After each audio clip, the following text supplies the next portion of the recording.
सी सावधानी ये भी बरतो, घनी सावधानी बरतो कि हमारा नाम खंडाओ। लोक लाज ना कीजियो निर्भय हो रहिए, ये मन साधो दीजिए तय गोविंद पाइए। परमात्मा कहते लोक लाज ना करना अगर इस मार्ग में सफल होना है तो। हाँ, लोक लाज वो करो जो चोरी नहीं करे, उसमें लोक लाज माने, जारी नहीं करे, रिश्वत नहीं लेनी चाहिए और झूठ नहीं बोला, किसी को ठगा नहीं, ये है लोक लाज करण की। लेकिन ये लोक लाज नहीं करे कि भक्ति मार्ग में बाधक हो। तो कबीर साहब कहते हैं कुल करनी के कारण ये हंसा गया बिगो, और तब ये कुल के कर लेगा जब तू चार पाया का हो। तो हमने सबसे बड़ा इस मार्ग पर सफल होने के लिए परमात्मा की मर्यादा का पालन करना है। कबीर साहब कहते हैं जब लग हंसा हमरी आना, काल लगे ना तुमरा बाना। परमात्मा ने कहा कि जब तक ये मेरा हंस, मेरी आत्मा मेरी मर्यादा में रहेगा, काल तेरा अटैक नहीं हो सकता। अब हम क्या करते हैं, जो दुखी हैं, जो दुखी आत्मा है यहां आते हैं, उनको जो भी हम मर्यादा बताते हैं वो सहर्ष स्वीकार करते हैं, क्योंकि वह लुट पिट कर आते हैं। उन्होंने सभी देवी देवता जाड़ के देख लिए, उन्होंने सभी जंतर मंत्र करवा रखे हैं, और यहां आते ही सुख हो जाता है। तो फिर वो मर्यादा खरी रखते हैं, क्योंकि उनको मालूम है यदि मर्यादा भंग होगी तो वो कैर फिर टूटने लग जाएगा। और जो बीच बिचाला सा है, जो ना गने दुखी है ना गने सुखी है, और वो यहां आते हैं, नाम ले लेते हैं। परमात्मा का तो स्वभाव है बिजली कनेक्शन मिलते ही कोई काम कर लियो सब डूडा उठा देगी। और फिर वो लोग विचलित हो जाते हैं, क्योंकि ज्ञान संपूर्ण ना होने से, और कहीं लोकलाज में आकर फिर वो कोई ना कोई गड़बड़ कर ही जाते हैं और मर्यादा भंग हुई। देखो दो कारण होते हैं। कई भक्त ऐसे होते हैं बार बार मर्यादा भंग करते रहते हैं, कोई हानि भी नहीं होती उनको। और कुछ ऐसे होते हैं मर्यादा भंग कर दी तुरंत उसको हानि होगी या मृत्यु हो जाती है या कोई और कष्ट भारी आ जाता है। उसका ये कारण होता है कि जो बार बार मर्यादा भंग भी कर रहा है, कोई हानि भी नहीं हो रही है, तो उसका अभी शुभ संस्कार पिछले चल रहे हैं। और जिसने मर्यादा भंग कर दी और मृत्यु होगी तो उसका संस्कार था मृत्यु का, और मर्यादा भंग होने से परमात्मा का प्रोटेक्शन हट गया और उधर से उसका उस समय आ गया। और यदि वो मर्यादा में होता तो वो समय वैसे कहा जाता मृत्यु का, उसको मृत्यु प्राप्त नहीं हो सकती। तो पुण्यात्माओं ये थोड़ी सी सावधानी ये भी बरतो, घनी सावधानी बरतो कि हमारा नाम खंडाओ। लोक लाज ना कीजियो निर्भय हो रहिए, ये मन साधो दीजिए तय गोविंद पाइए। परमात्मा कहते लोक लाज ना करना अगर इस मार्ग में सफल होना है तो। हाँ, लोक लाज वो करो जो चोरी नहीं करे, उसमें लोक लाज माने, जारी नहीं करे, रिश्वत नहीं लेनी चाहिए और झूठ नहीं बोला, किसी को ठगा नहीं, ये है लोक लाज करण की। लेकिन ये लोक लाज नहीं करे कि भक्ति मार्ग में बाधक हो। तो कबीर साहब कहते हैं कुल करनी के कारण ये हंसा गया बिगो, और तब ये कुल के कर लेगा जब तू चार पाया का हो। आज तो अपने कुल के लोगों की शर्म मान के मर्यादा भंग करके उनकी क्रियाओं को कर लेते हो, और फिर तुम चार पांव के पशु गधे कुत्ते सुअर बनकर गली में घूमोगे, तब वो तुम्हारा कुल तुम्हें क्या बचाव कर सकेगा। तो यहां कहते हैं लोक लाज ना कीजिए निर्भय हो रही है, और यो मन साधो दीजिए तो गोविंद पाइए। इस प्रकार हमने किसी भी कारण से आपकी कोई ऐसी घटना घट भी जाती है आपके घर पर, तो उसके दो कारण हो सकते हैं। एक तो ये है कि आपकी भैंस मर गई और मरना था लड़का, एक भैंस तो और 20 दे देगा भगवान, तो आपको वो बचाव किया आपका।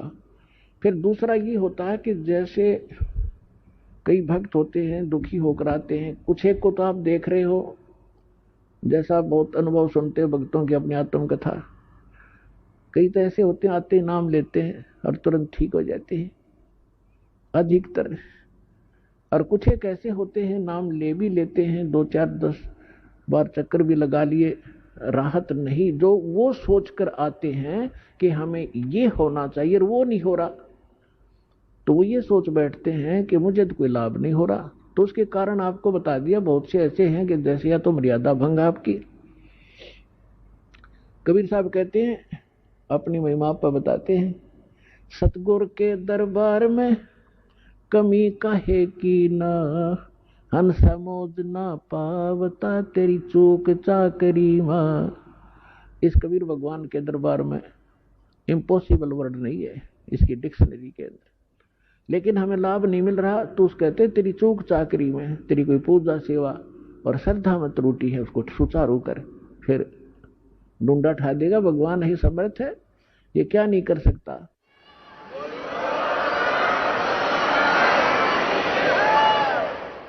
एक झोपड़ी में रहने वाला एक जुलाहा, जो संसार उसको जुलाहा मानने थी जाने थे, अब तक 10 पार खू हो गया, हमें पता लग गया तो लाल थे, भगवान थे, और जिसके द्वार पर 18 लाख व्यक्ति आगे,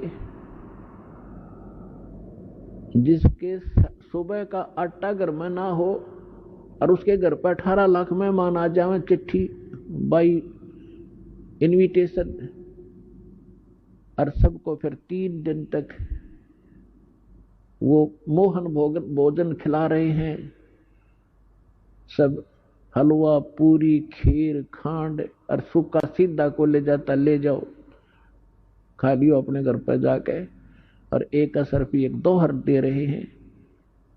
तो पुण्यात्माओं, वही समर्थ आज आपके साथ है, तो वो क्या नहीं कर सकता आपके लिए। तो परमात्मा कहते हैं सतगुरु के दरबार में, यानी परमात्मा के दरबार में। अब सतगुरु जो होता है वो परमात्मा ही होता है, या फिर परमात्मा अपना विशेष कृपा पात्र ही भेजा करते हैं। तो वो कृपा पात्र जो परमात्मा का दास होता है, परमात्मा की सभी पावरों से युक्त होता है, उसको परमात्मा अपनी शक्ति देकर भेजता है। जैसे प्रधानमंत्री का कोई प्रतिनिधि हिसार में आ जाता है, तो उसको वो अपनी बहुत सी पावर देकर भेज देता है, और हरियाणा स्टेट के लिए वो पर्याप्त होता है, जो उसको उसकी रिक्वायरमेंट होती है वो पूरी कर देता है 1 मिनट में। तो इसी प्रकार जैसे प्रसंग चल रहा है कि कुछ भक्त आप देखते हो आशीर्वाद लेते ही और सब दुख दूर हो जाते हैं, शारीरिक कष्ट, प्रथम तो शारीरिक कष्ट ही दुख मानते हो, और फिर घर में सुविधाएं प्राप्त हो जाती हैं। अब दूसरे को ऐसा नहीं हो रहा है, तो ये सोचना चाहिए कि जैसे डॉक्टर के पास सैकड़ों मरीज जाते हैं रोगी, और एक रोगी को तो 4 टैबलेट देता है और अगले दिन बताता है जी मैं स्वस्थ हो गया, और एक का इंजेक्शन भी लाता है, ग्लूकोज भी चढ़ा देता है, एडमिट भी करना पड़ जाता है, और फिर 1-2 महीने तक उसको टैबलेट दी जाती है। तो स्वस्थ करके छोड़ेगा डॉक्टर, क्योंकि उसको पता है ये रोग भयंकर है, ये 4 गोलियों से ठीक होने का नहीं है। तो पुण्यात्माओं, आप जी ने ये ध्यान रखना चाहिए। एक तो इसमेमें ज्ञान परमात्मा ने इसलिए आधार बनाया है, क्योंकि जब परमेश्वर कबीर जी 600 वर्ष पहले आए थे, सन 1398 से सन 1518 तक जब परमात्मा यहां आए थे, तो उन्होंने अपनी वो सारी लीला करके दिखाई थी जो भगवान किया करते हैं। तो जो प्रसंग चल रहा है उसी पर आते हैं कि जैसे कोई एक्सीडेंट हो गया किसी व्यक्ति का, और वो हॉस्पिटल में जाता है, और उसके शरीर से ब्लड निकल रहा है, बह रहा है, उधर से उसकी टांग फ्रैक्चर हो गई है दूसरी, और उसमें पीड़ा घनी हो रही है। अब वो डॉक्टर को वो चिल्लाता हुआ तो जा ही रहा है, डॉक्टर ने देखना है कि पहले इसकी टांग का दर्द ठीक करना है या ब्लड रोकना है। उस वो ब्लड को रोकेगा कि ब्लड बह गया तो फिर यह टांग भी चली जाएगी।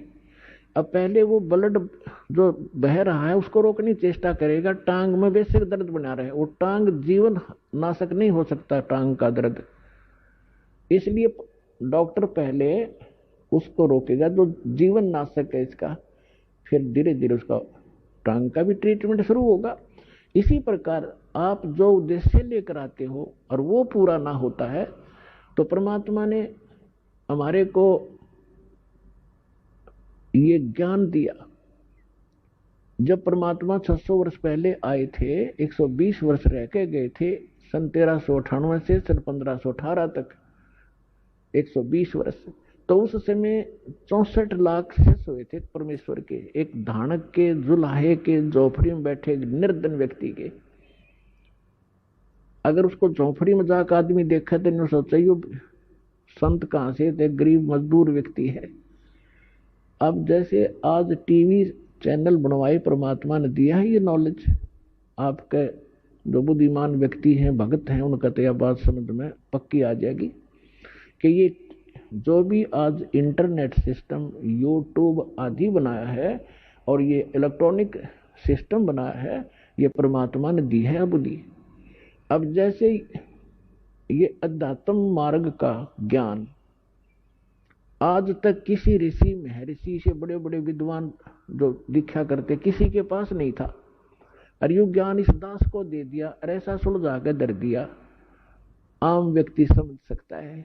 आपके लिए कितनी सुविधा होगी ना। आप ये गीता पढ़ते पढ़ते कितने दिन हो गए थे, अरे इस गीता को फर्स्ट क्लास की बुक बना दिया परमात्मा के ज्ञान ने, पहली कक्षा की किताब से दिखा हमने ना, पाठ दिखाई दे था।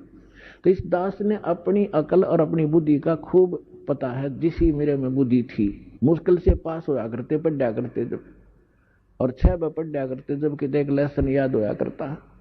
आज उस परमात्मा ने अकल दी, बुद्धि दी, और ये सब सदग्रंथ खोल कर दरवा दिए। तो गॉड गिवन माइंड है ये, ना कि जीव का।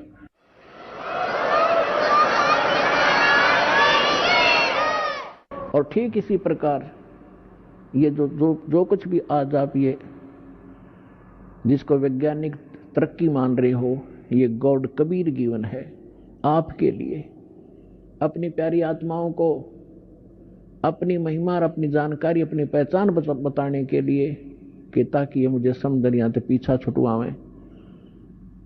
ये विज्ञान कति काम नहीं आवेगी किससे कभी। और दूसरी कृपा की दाता ने विज्ञान दी, डॉक्टरों को बुद्धि दी, अच्छी दवाइयां खोज ली।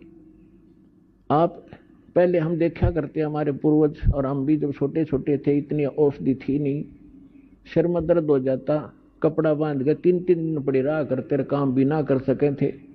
और अब लेकर टेबलेट 10 मिनट में अपना काम करो। तो आज अगर वही स्थिति होती, शरीर में कष्ट हो जाता, तो भक्ति भी नहीं कर सकते आप। तो आज ऐसी मेडिसिन जो दी है ये परमात्मा गॉड गिवन है, कबीर साहब ने दी है। और एक टेबलेट ली और अपना भजन करो और काम करो।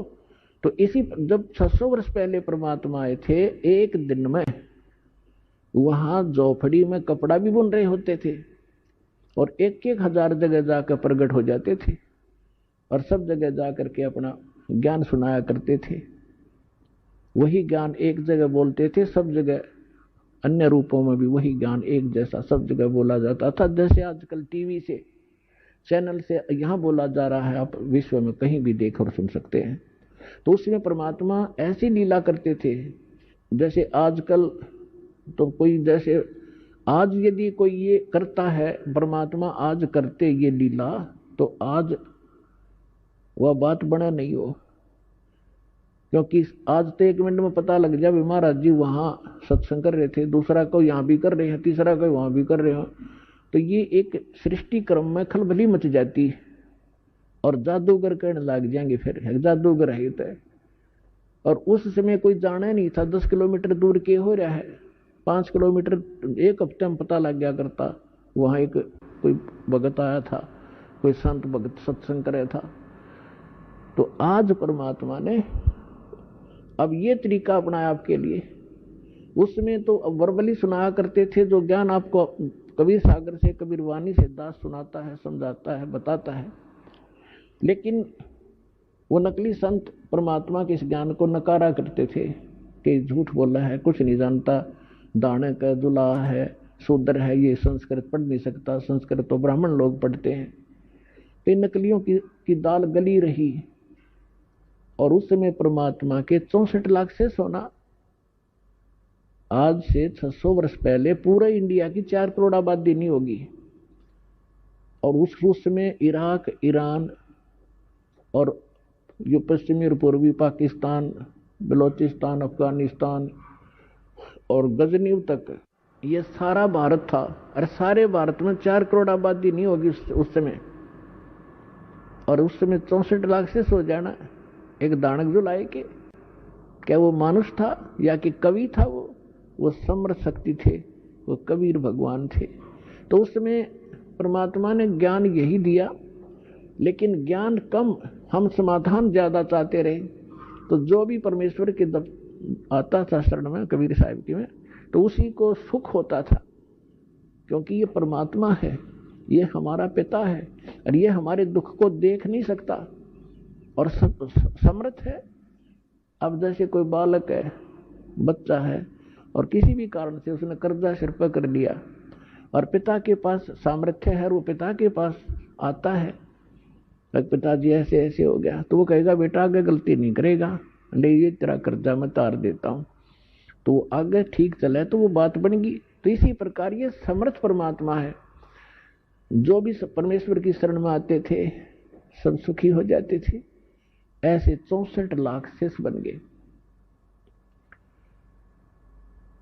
और कारण क्या रहा कि हमने उस परमात्मा को परमात्मा नहीं माना, हमने ज्ञान आधार नहीं किया, समाधान को आधार किया।